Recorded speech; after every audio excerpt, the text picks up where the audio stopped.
this is Sandy.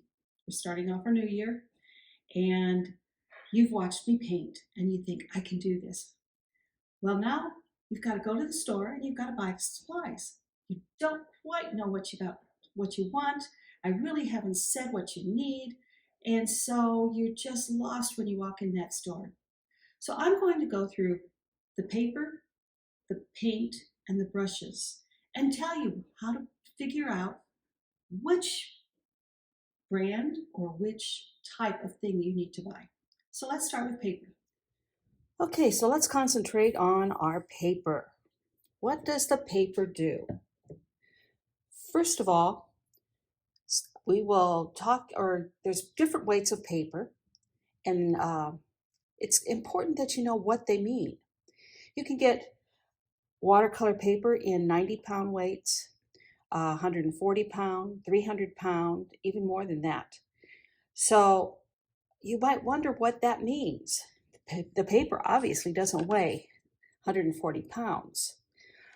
But the way they figure out that is they take 500 sheets of paper, 22 by 30, and they weigh it.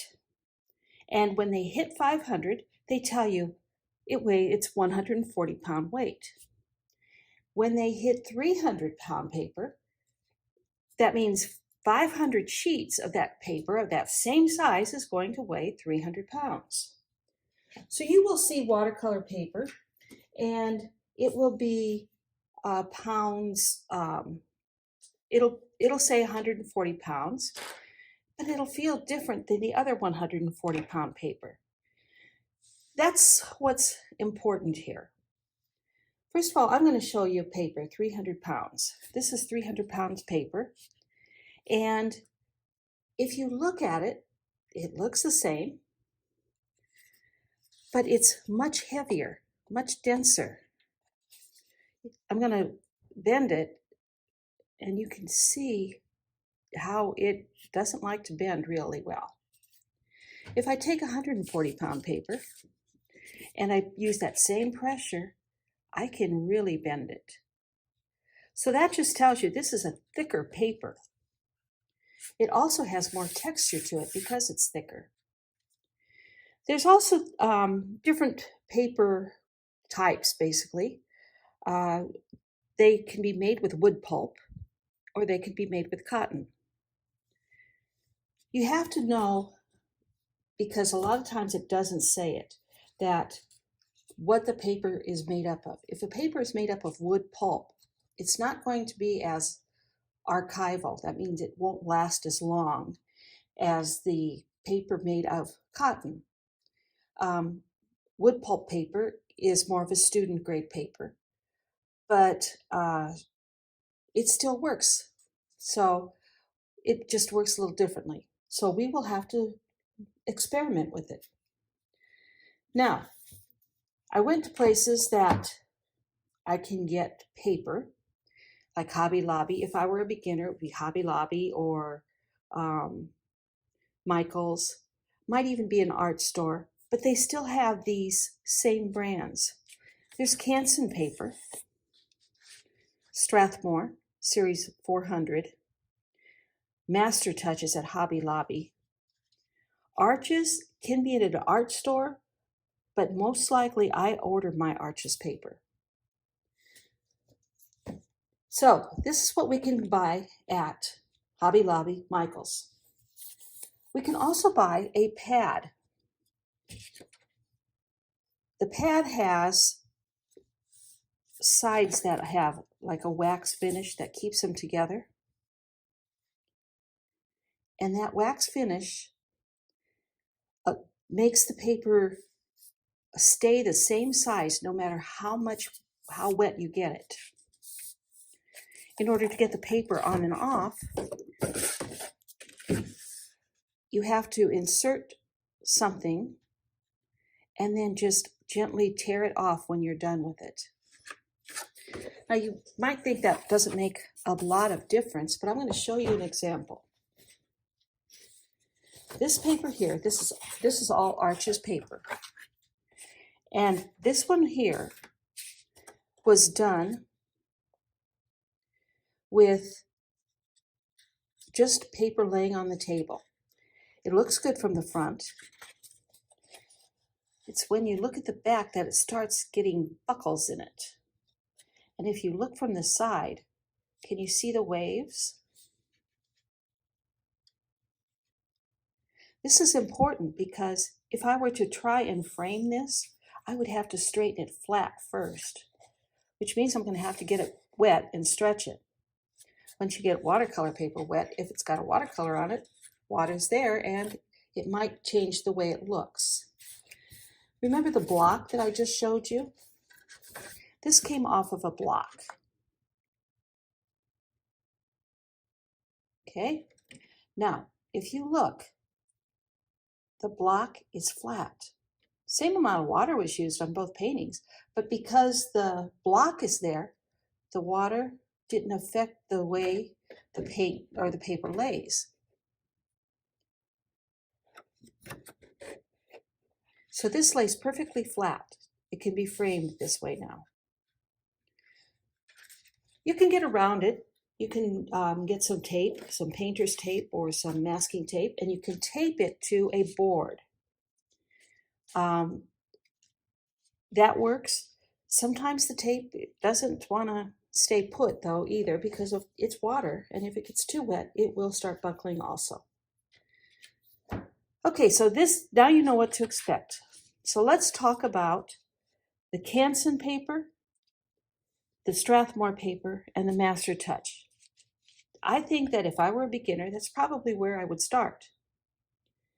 Now, remember I said it's all 140 pounds? Well, it also has a different finish on it. The Strathmore paper has a smooth finish, which you think, oh, that's okay, I can do a smooth finish, except the Strathmore paper or the finish of the paper affects the way the paint goes on. Watercolor paint likes to go in and sit and go into the cracks of the paper. And on Strathmore, you're not going to get a lot of cracks. Canson is a little more texturized, but you still don't have a lot of texture on it.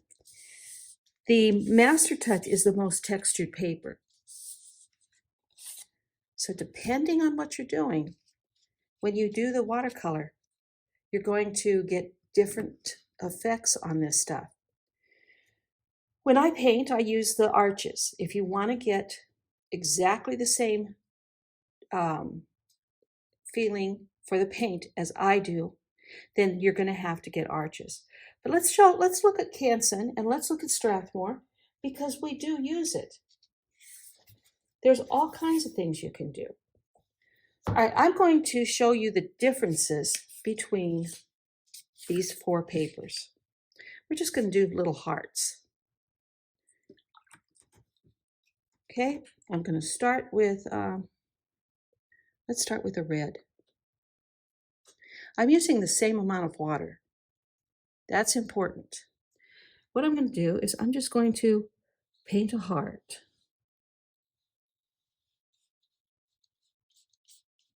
And I'll let it dry.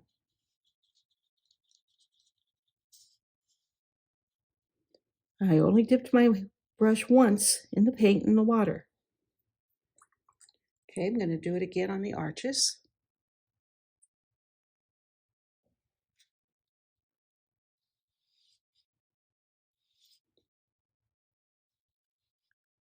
Already you can see the difference here.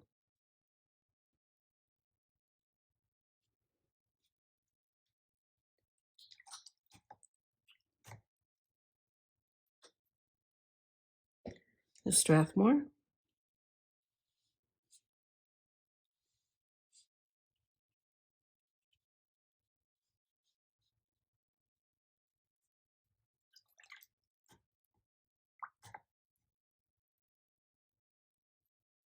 And the Canson.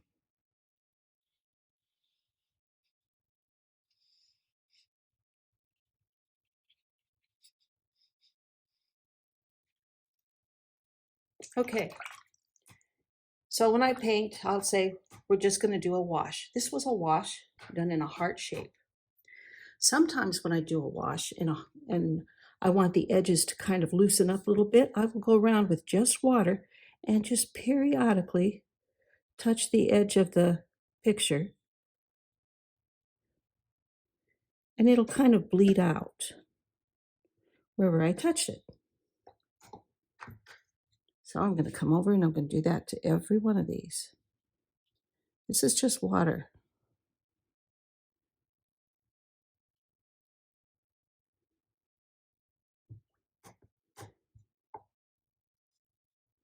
Now it's interesting, I use the same amount of water and I'm using the same basic technique, but look at all the differences I'm getting.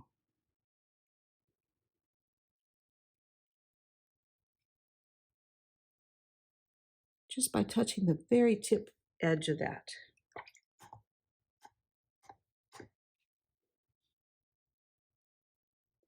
It's important that you know what your paper's going to do too.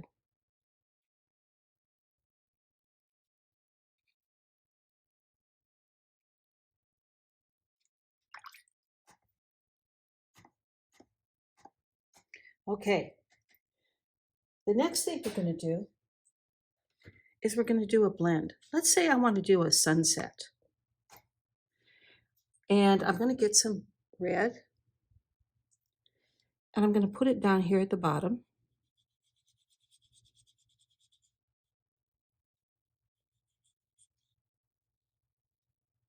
And then I'm going to pick up some yellow. And I'm going to put it at the top.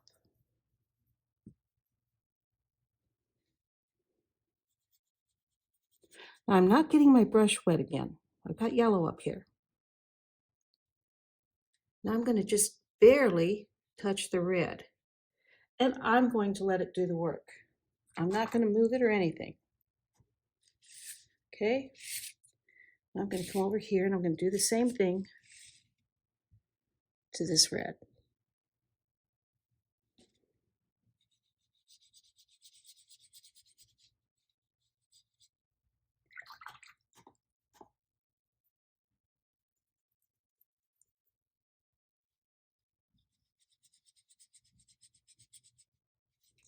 Just going to come down to that red and touch it. I'm going to watch the colors bleed together.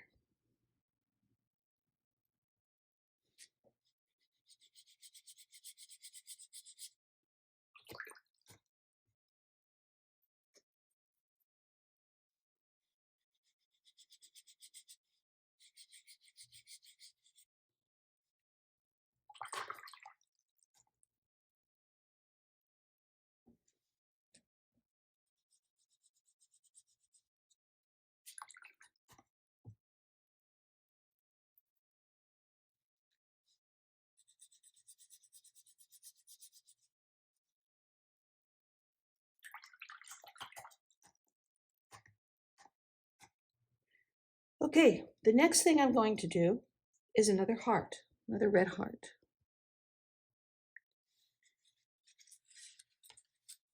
Move this one right here.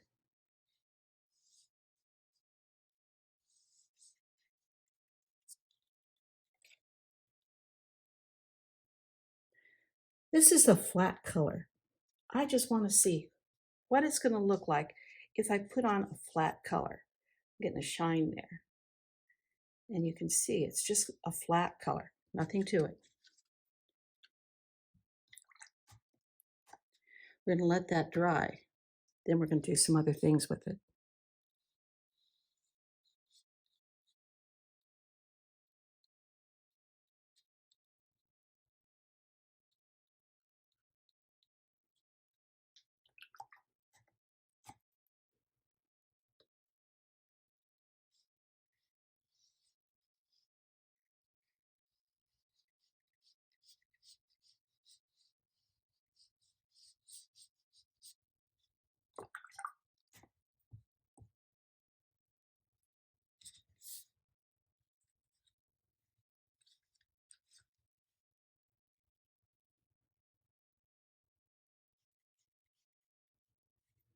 Okay, I'm noticing on the Strathmore paper that sometimes when I start,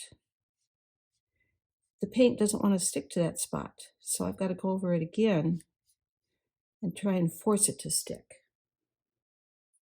But that's okay, I can work with that. Okay, we're gonna let that one dry.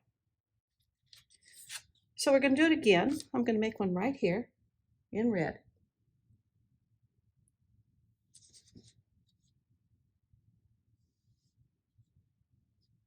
See, that did that right there too. So something I'm going to have to be aware of, that there might be my finger oils on that paper and it's not accepting the paint. When that happens, I just go over it again and again. Okay, while I've got that wet, I'm going to take another color, and I'm probably going to take some blue. And right around the edge, I'm going to introduce the blue in. I'm not painting it, but I'm just touching the edge of that paper. What I'm doing is I'm doing a wet in wet wash.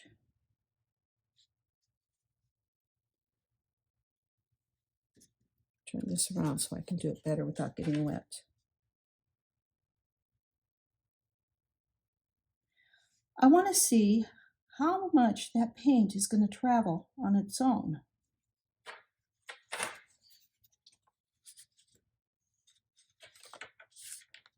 Okay, I'm going to try that again on the Strathmore paper.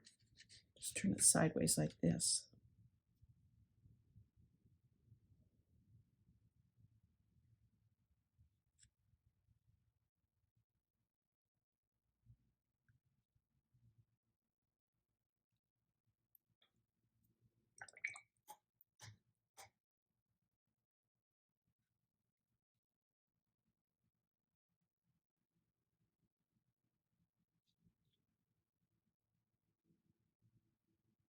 I'm barely touching this red.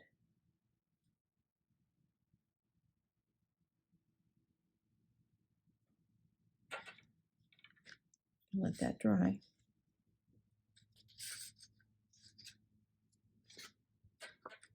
Let's look at this for a minute though. Remember our sunset colors? The Strathmore paper is so flat and so smooth that the water doesn't want to settle in anywhere. So it's moving all over the place. It's important to know what to expect when you put your water down on this paper. Okay, now we're going to do this one back here.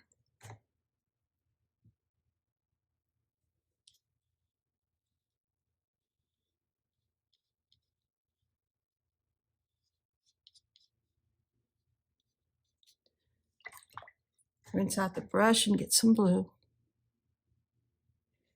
Just go around the edges. Oh, I barely have to touch this.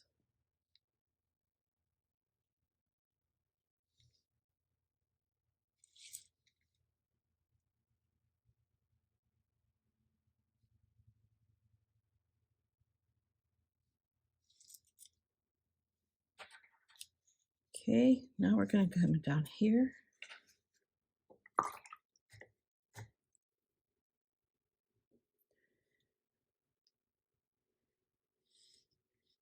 If I have a new color that I just got, I want to see what's going to happen. I don't just put it in a painting. I want to know what's going to happen before I put it into a painting. So I will often get a piece of paper like this and just play with it.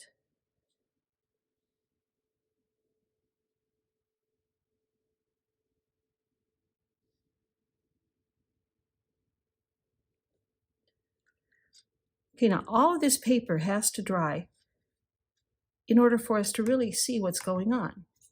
The reason that happens is because watercolor dries about 25% lighter than what it goes on as. So if you think as you're working with it that you've got this perfect sunset and the colors are beautiful, and you come back an hour later, it looks totally different. You just have to work a little bit darker. Now, I left out an important term when we started talking about this. You're in Hobby Lobby or you're in Michael's, And you see all of this paper, and you see cold pressed. And you're thinking, what is it? What does it mean? What's the difference? The difference between hot press and cold press paper is the texture of the paper. It's very smooth. It's a lot like the Strathmore. If you're working with the Strathmore paper, it's very smooth, but the hot press paper is even more smooth than this. You can see the difference, what the paint is doing on a smooth paper or a textured paper. So we usually, when you're doing a watercolor, we'll do cold pressed. That's what you're looking at. You got the wrong paper, you can still use it. You just have to use it differently.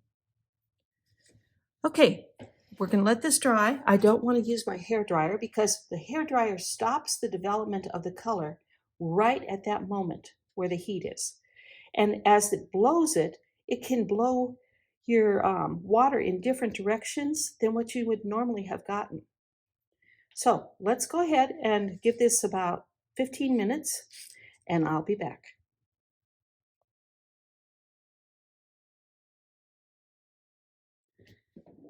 Okay, this was dry now. It took about a half hour. So I did notice that the Strathmore paper is still not quite dry here and here. Actually, the Arches is completely dry. These other three are varying degrees of dry, but it's dry enough for me to start it, my last part that I want to do. Now I've done a flat wash and a flat wash here. I did a wet in wet blend, and this is also a wet in wet blend. Now I'm going to do glazing. Glazing is taking it's just taking a different color and laying it on top of what you've got. The thing about this is it has to be a clear color, or not clear, a transparent watercolor color. It can't be one that is hard to see through. So when I pick my color, I'm going to take that into consideration.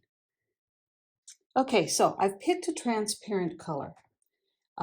It's going to be Moon Glow. It's sort of a purple, but it's kind of a grayed down purple. What I'm going to do is just lay it on top of this one right here. What I want to see is, did it pick up that color underneath and just have a color on top? Because we don't want to lift the color below it. So that looks pretty good. Let's do this one over here.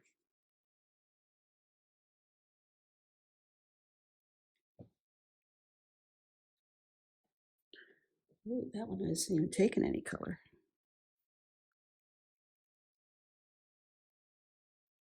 Okay, I can work with that.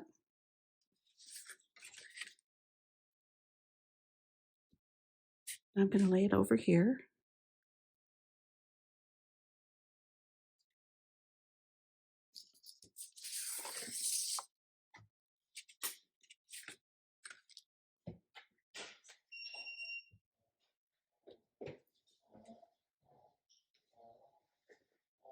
And there we go. Now we're going to watch it develop.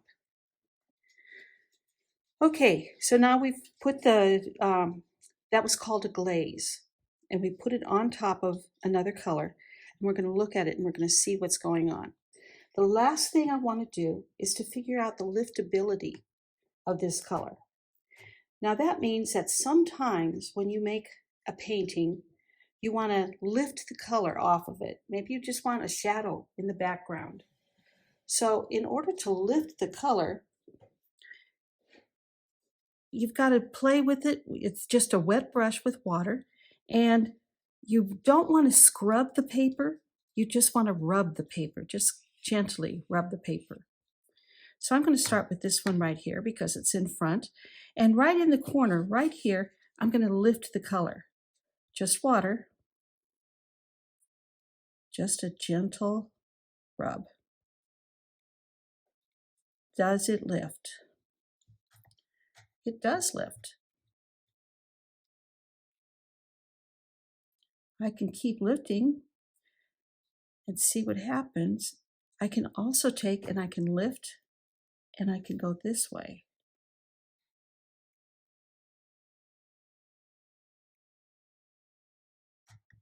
Okay, that was the master touch.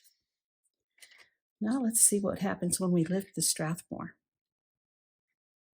This is a damp brush. That means that I have taken it in my water and then I have gently pulled the water out just by running it on the side. Okay, let's lift this one.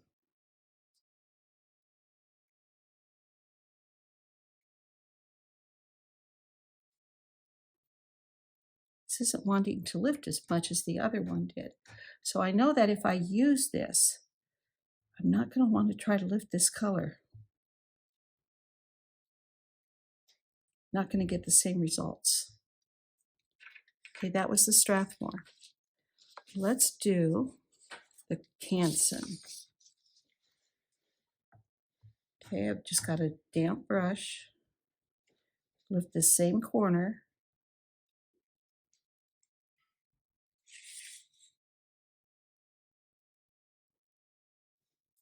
Canson's lifting real nice. Let's see what happens when I lift it off of the paper onto the other paper.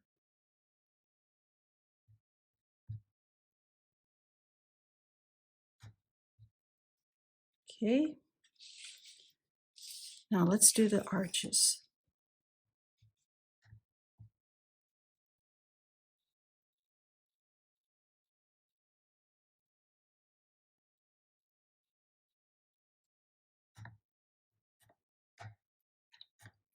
I'm rinsing my brush because I want to make sure I don't have that red color in it.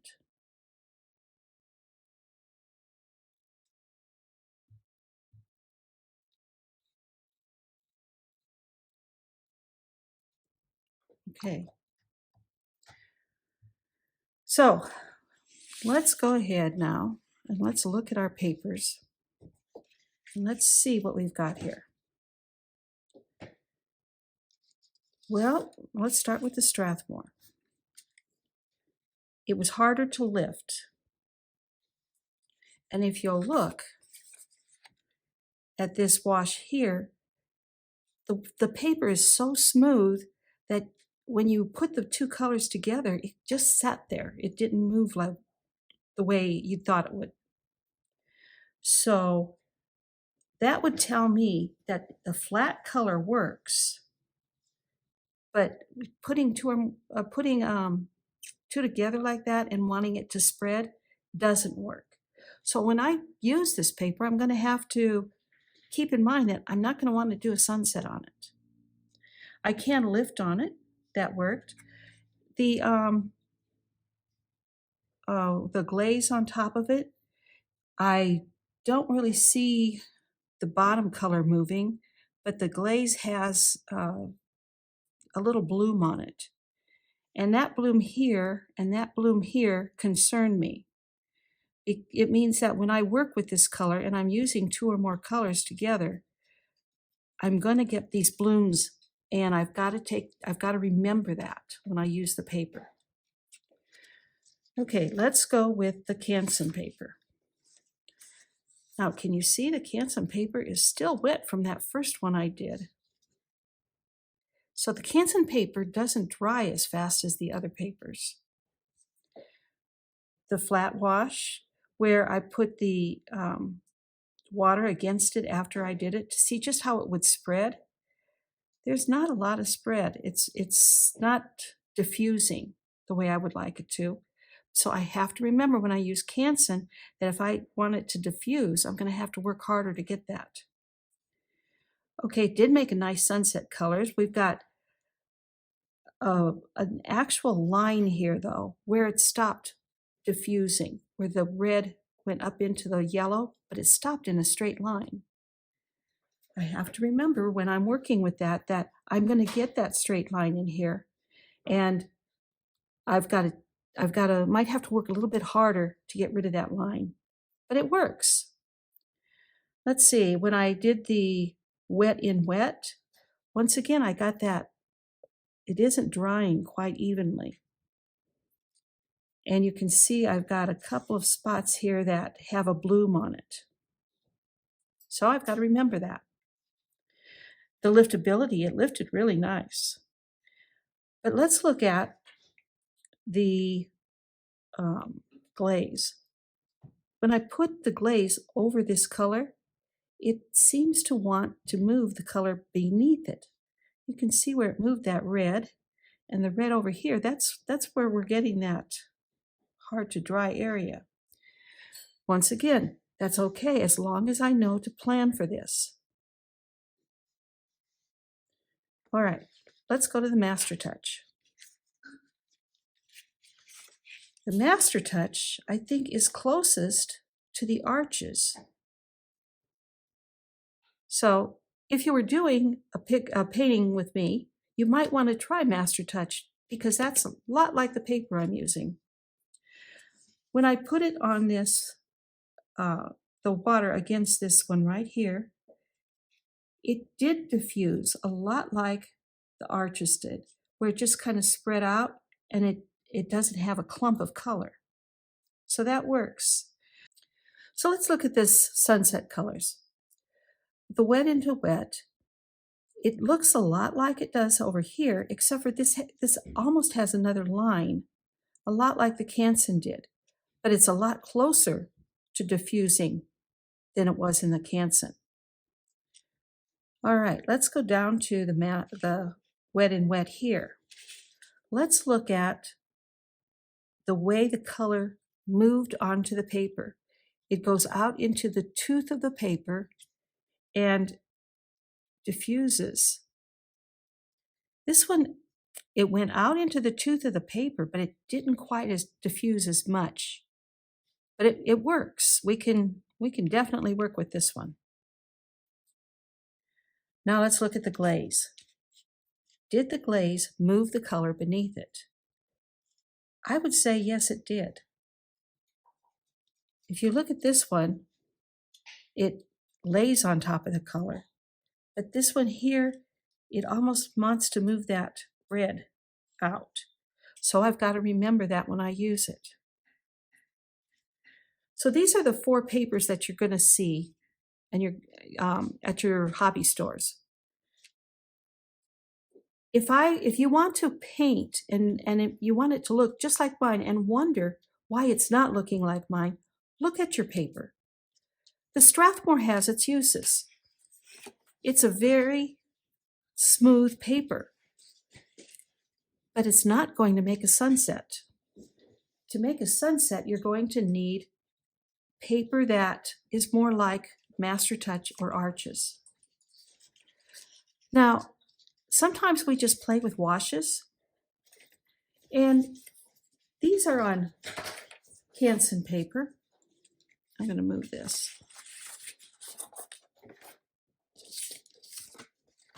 These are on Canson paper, and we can get all kinds of movement in here.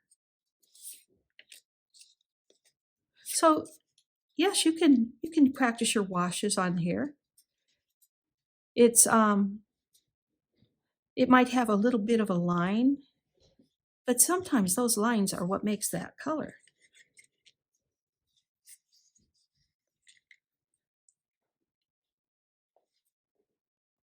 On the Canson paper, we found out that in one application, we could get this, but if we had let it dry and tried to do over it, that's when it wasn't working. So you got to know the limitations of the Canson paper. It's a one-time thing. Don't try to go in there and move that paint around. Okay, I hope this answers your questions on paper. You saw me using colors, and I talked about transparent colors, and I talked about different finishes on the color, what you can expect. But we're going to go into color a little bit deeper. next time. You saw me use one brush. This is my old brush that I use, and I don't use anything but that brush. And I'm going to talk about brushes again too. So I want you to be able to look at the subject and decide, I want a watercolor, and decide where in your budget your watercolor fits. So next time we will work on the brushes.